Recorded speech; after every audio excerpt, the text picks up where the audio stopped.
happy Monday. Happy Monday. Happy Monday. Happy Monday. Happy Monday.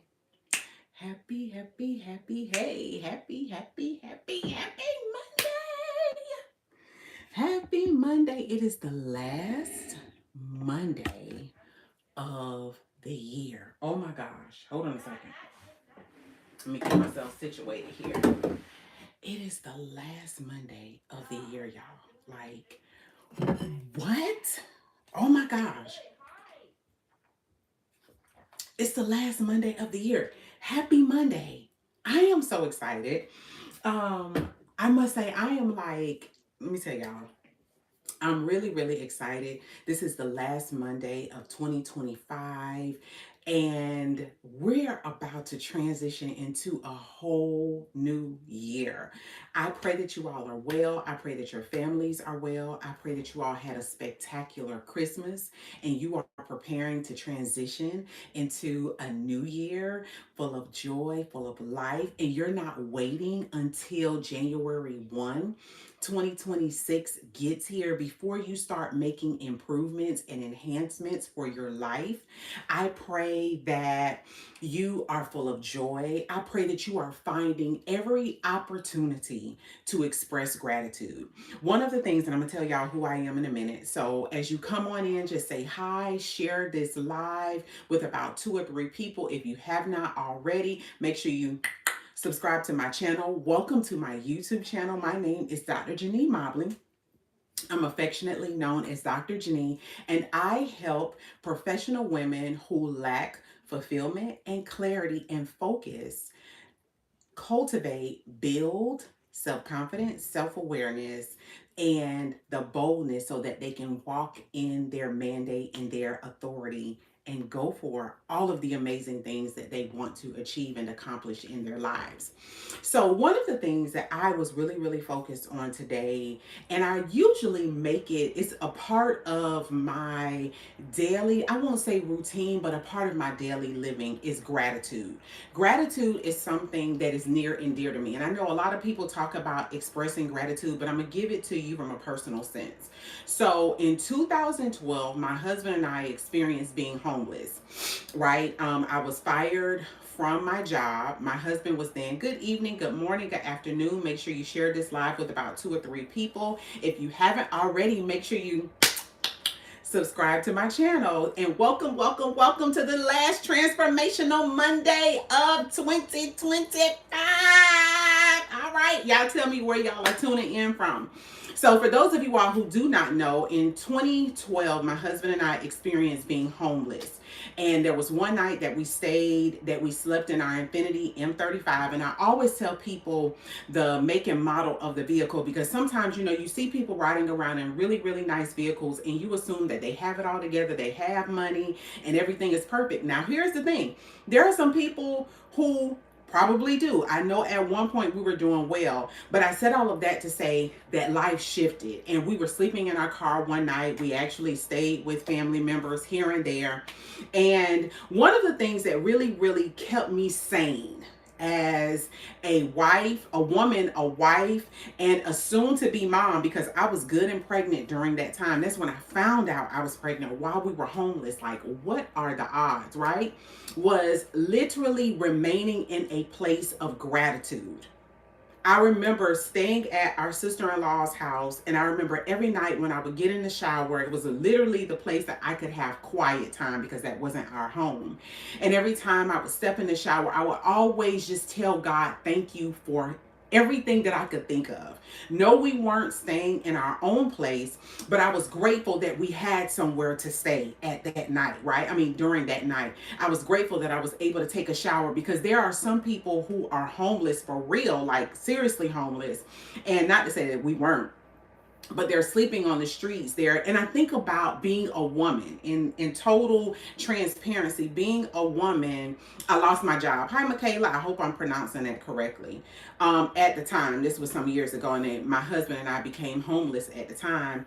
And I think about how women live on the street and they're going through their menstrual cycle, they're going through all of these different bodily things. And I was so grateful during that time that we just slept in our car one night, right?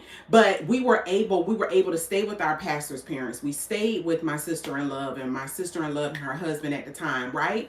And I would just find something to be grateful for, because it's something about staying in a place of gratitude. There are so many things that we can complain about. Would you agree, right? You can complain about food, you can complain about the government, but imagine every time that you complain how you feel. What space does that put you in? Oops, hold on, y'all. Hold on, my light went out. No, I stepped on it. My light didn't go out. I stepped on my light. Right? When you're in a place of complaining, it keeps you in a funk, right? It's hard for you to create when you're always complaining. Think about every time that you complain about something, whether it's valid or not. If you're not careful, it will send you on a downward spiral in the wrong direction. And by nature, by the way that God created us, He created us to be creative. So I find that I'm most creative in my most creative space when I'm thankful. And I know that's because I give God room to give me ideas. I give God room to give me unctions, right? I give God room to make space in my spirit and in my heart and in my soul to be able to create more. So today I was really focused on just telling God thank you. Like this year has been, I'm sure as many, life is lifing, right? And we're going through changes, we're going through transitions. People have experienced losses, but there's still something to say thank you for.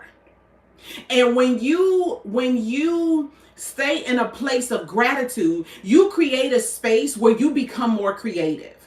And I'm the type of person, I truly believe, and I know that I was not as you. You weren't created just to be here. You were created for a purpose and to provide a solution for people who have a problem that you are an expert and are gifted at solving. And the best way for you to step into that space is when you are grateful.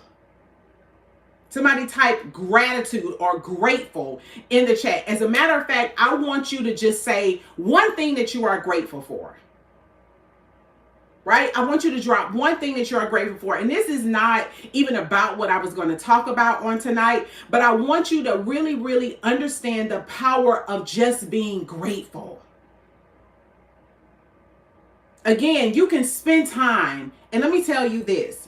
Time is one of your greatest assets, but it is one of the things that people, I have included, thank you. I'm glad that this message came right on time because it wasn't a part of what I was going to talk about tonight. But it is one of the most wasted blessings that we have. So tonight I'm going to talk about 3 questions, and I may add one because I was just thinking about this. 3 questions that you must ask yourself before you transition into 2026. And if you all haven't already, click my link below. I'm hosting a masterclass, a fulfillment formula masterclass on January 8th. It is totally free. The only thing that it's going to require is your greatest investment, and that is your time. Right? What better way to start off the new year with creating a life of fulfillment? So the first question I want you to ask yourself, if you all haven't, make sure you subscribe to my channel and share this live with about 2 or 3 people. And I usually have notes, but if I'm all over the place, just bear with me. So number 1 is, what will I leave, or what do I need to leave in 2025, excuse me. What do I need to leave in 2025? What do I need to, and y'all don't pay attention to the distractions, because that's all it is. That's all it is. It's just a distraction. And that may be one of the things that you need to leave, right? Is distractions. What is separating you from where you know you need to be? What mindsets have you been carrying, holding, activating, implementing that's stopping you from progressing, that's stopping you from walking in your authority? What mindsets or positioning in your thinking? Because let's be clear what mindset is, because I know that this is a word that is thrown around. There are mindset coaches, but I want you all, as the scripture says, in all of your getting, in all of the stuff that you watch, see, read, listen to, make sure that you obtain understanding. So you say chaos, positive energy. Okay, for real, for real. I like the ending, for real, right? So understand, one, mindset is a compound word. It's literally two words that are sandwiched together to make one word. So when you look at mind is your belief. It is what you hope. It is what you know to be true. Right? It is literally what you believe, whether what you believe about yourself, what you believe spiritually, what you believe naturally. Set is a place or a position. So when you put mind and set together, your mindset is the positioning or the place of your thinking. So I want you to think, and I want you to be really, really vulnerable and honest with yourself, right? Because the truth will make you free. Okay. And the moment that you honest with yourself is you unlock yourself from any cage that anybody put you in, including you. Okay. So I want you to ask yourself, what is the positioning of your thinking? Do you have a mentality that you will always be in lack? Do you have a mentality that you will stay and remain overwhelmed? That's a mindset. That's a positioning of your thinking. Do you always see negative experiences when there's an opportunity for you to find something positive about it? Even for me, we were homeless and I have a doctorate degree. Not to say that makes me above anybody else, right? But just to give perspective of where I was. I was good and pregnant. Found out I was pregnant literally shortly after we became homeless. And I had every reason to complain. I was fired from my job at the time. My husband was fired from his. I had every reason to complain. Oh, she did this, they did that. And that's blaming other people. But the moment I decided to take control and take ownership of my life is when my whole life changed. It was the positioning of my thinking. I understood that I can, one, decide to complain and place blame on what everybody else did and how it wasn't fair, whether it was right or wrong, or even the position that we were in financially. I could have complained about it. But guess what? I wouldn't have had the space nor the capacity, nor have what I've been able to create an environment to be creative, to figure out and identify how we can transition from being homeless to having more homes. So what is the positioning of your thinking? Do you lack confidence and belief in yourself? In spite of being credentialed for all of these opportunities, do you think that people are still going to pass you by because of the color of your skin, because of how you look? Are you one who blames everybody for everything that goes on in your life? That's a mindset. And let me tell you, the quickest way to control your life is accepting responsibility and taking ownership for what your life looks like. So what will you leave and what do you need to leave in 2025? Is it self-sabotage? Is it self-doubt? Is it lying to yourself? What areas of your life are you not being true to yourself? Because the moment that you decide to be honest with yourself about, I'll give you a prime example because I'll tell on me. So I remember one year, I literally was getting ready to sit down and I was in my 30s at the time. I think at my highest weight, I was about maybe 200 and was it either between 50 or 60 pounds and I was having babies, right? And I remember sitting down and I was like, oh my gosh, I was stiff at the time. And I said, you know what? I can't do this. I can't do this. So I'm one of those people that I always say, I remember saying this some years ago. I refuse to complain about something that I'm not willing to change. Either I'm going to sit with it or I'm going to change it. I'm going to say that again. I refuse to complain about something that I'm not willing to change. So I made a decision that day that I was going to do better in how I take care of my body. Right?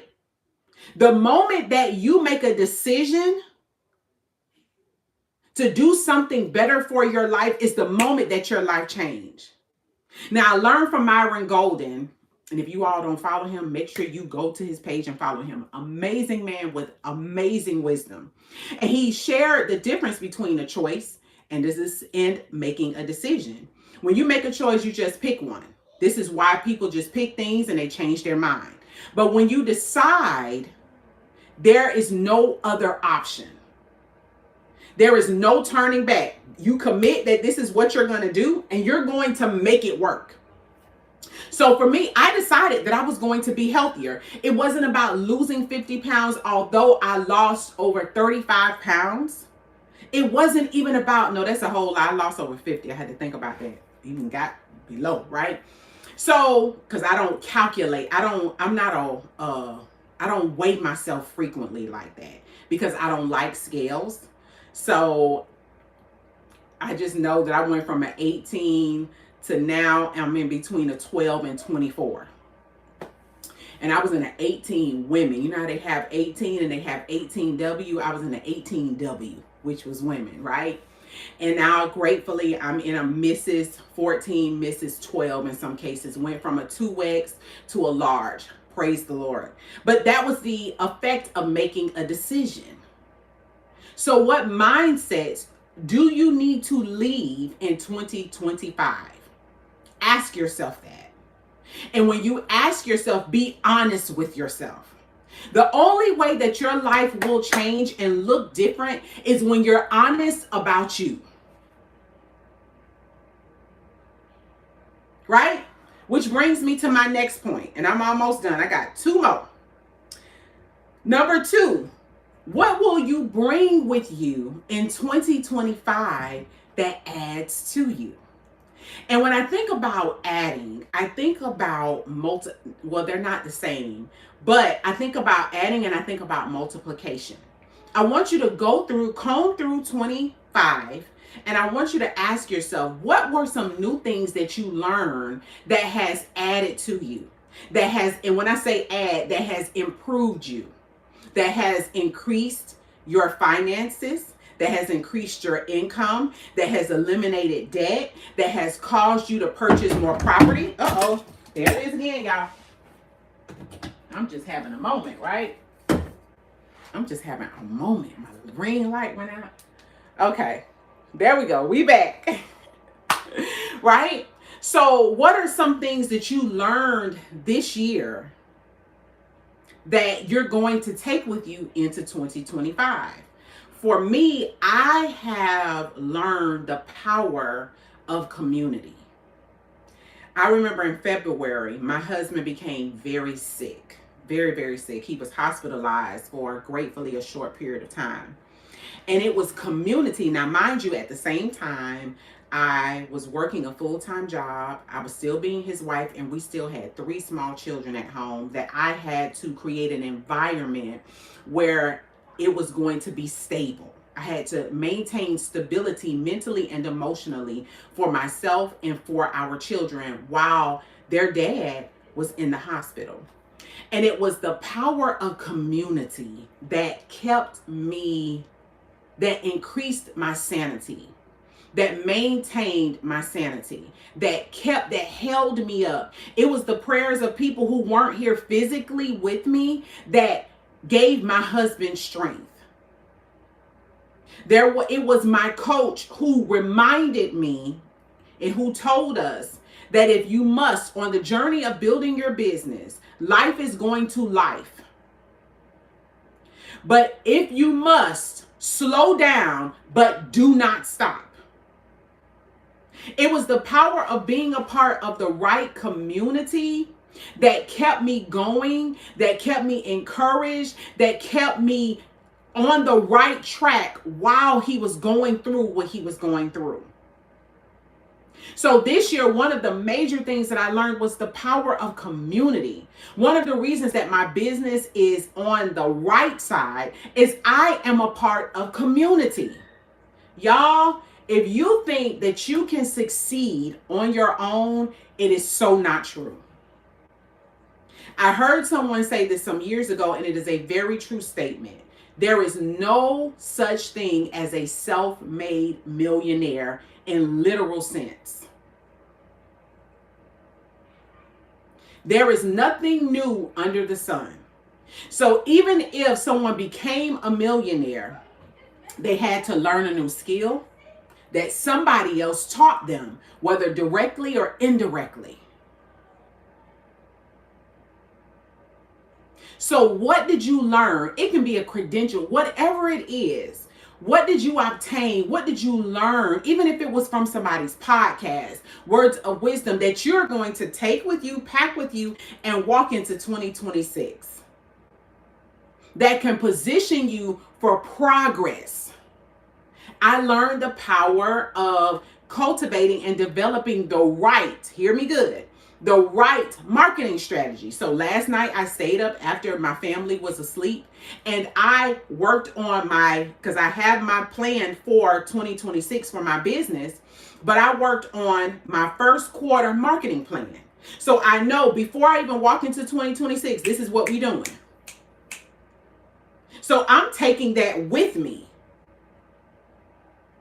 So what did you learn? And if you didn't learn anything, today is December 29th, 2025. I dare you to, you learning something now. Hold on, you learning something now.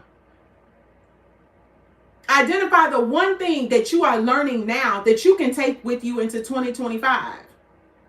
And here's the last thing, and I'm going to close out with this. I heard her name is, and if I'm pronouncing this incorrectly, please forgive me. Her name is Dr. Elisa Harney. She just got married recently, and I want to make sure I respect that, but her maiden name is Harney.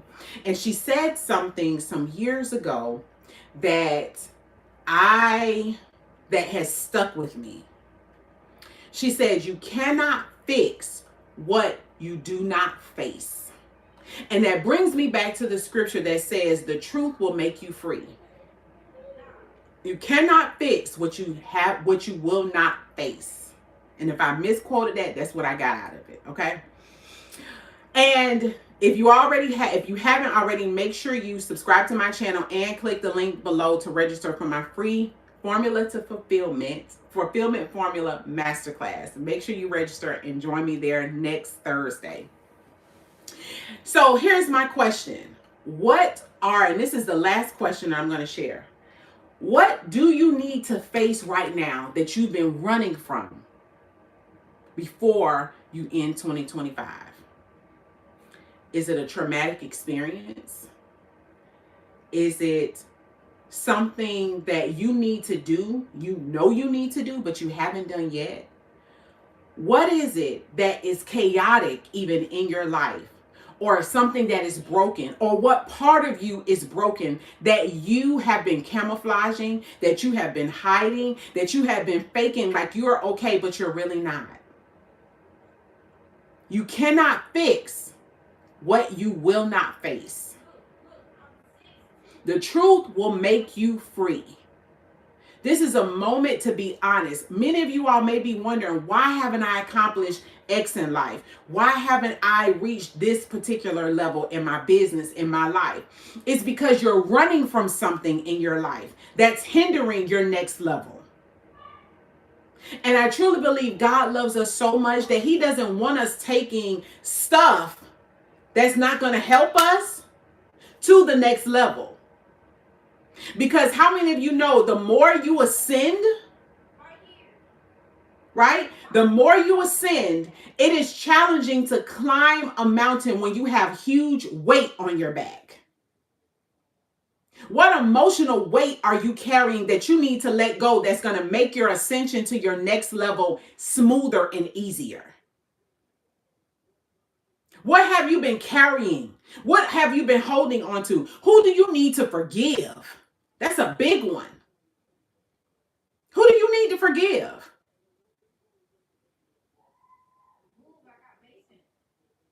Even if they were wrong, even if what they did to you broke your heart, the best decision that you can make for you is to forgive. Because the moment you choose not to forgive, spiritually, God won't forgive you, and that's a huge big deal. In addition to that, you begin to carry emotional weight. When you don't forgive people, you hold on to them and what they did to you. So I want you to think about, I wish I had a backpack on me. I want you to think about a physical backpack and you put bricks in there. And those bricks represent the person. The next brick represents what they did to you. The next brick represents the experience and the trauma and the hurt and the pain. The more you hold on to that unforgiveness, it becomes a huge weight. Here's the thing. Regardless, time is moving on, right? And you high and you are getting older. Are you going to continue to carry those experiences with you and those people with you? And for some people, the people who hurt you are no longer alive. When are you going to bury? When are you going to release the very thing and things and people that's preventing your progress? Yes, it hurt. Yes, it's painful. It may even be an experience of someone dying.